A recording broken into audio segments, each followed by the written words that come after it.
film can come in blue, red, green, yellow, orange, in other words, various colors.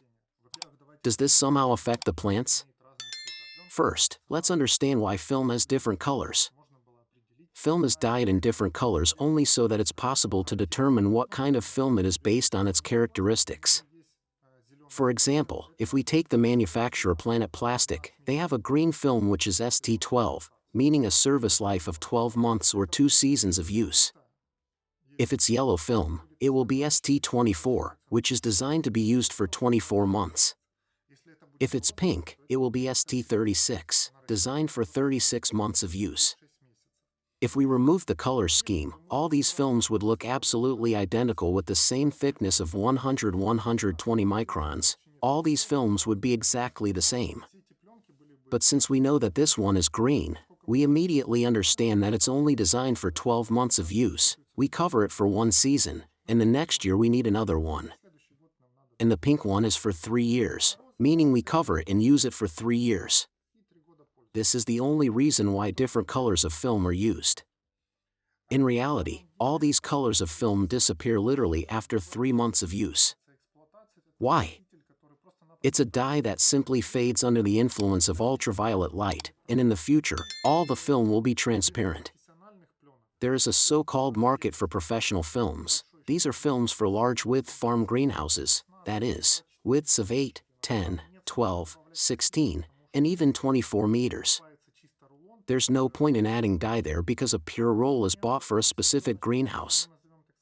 The second point is that all these films, which we'll call household films, generally come in widths from 3 meters to 12 meters. All these so-called household films are most often bought in rolls on the market. The required length is unrolled. For example, I have a greenhouse that is 3 meters by 6 meters, its dome is 6 meters, so I need a piece of film that is 6 by 7 meters to have a margin to cover the entire greenhouse. I don't need to buy a roll of 33 or 50 meters. I go and buy this piece of film, 6 by 7 meters. The question is, when they unroll it for me, what kind of film is it? Is it ST12 or ST24? How many years is it designed for? And it is precisely for this reason, so that it can be distinguished, so to speak, in everyday conditions, so that the manufacturer doesn't deceive you, they add dye. For small greenhouses, for small hotbeds, this dye is used to indicate what kind of film it is according to its purpose. All branded films will be purely transparent, completely. There are a lot of such myths that if it's pink film or polycarbonate, plants will grow better under it, that they will transform, the saturation of the red spectrum will increase. But in reality, the laws of physics are hard to deceive.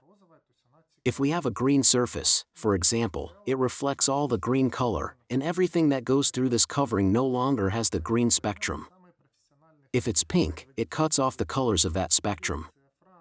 Overall, the current goal of any covering is maximum light transmission. Let's take the most professional manufacturers who make films: Greece, France, Israel. These countries make the most advanced films, and their main focus is light transmission. There is a very fierce competition for every percentage of light transmission.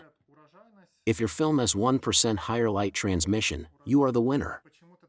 Because 2–3% increase in light transmission will accelerate the yield. The more transparent the film, the earlier we will get the harvest.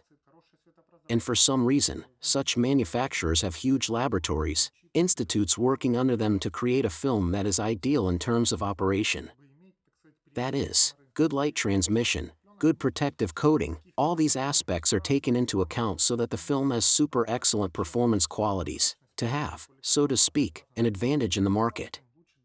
But at the same time, all these films do not have any red, green, or yellow tints, they are perfectly transparent.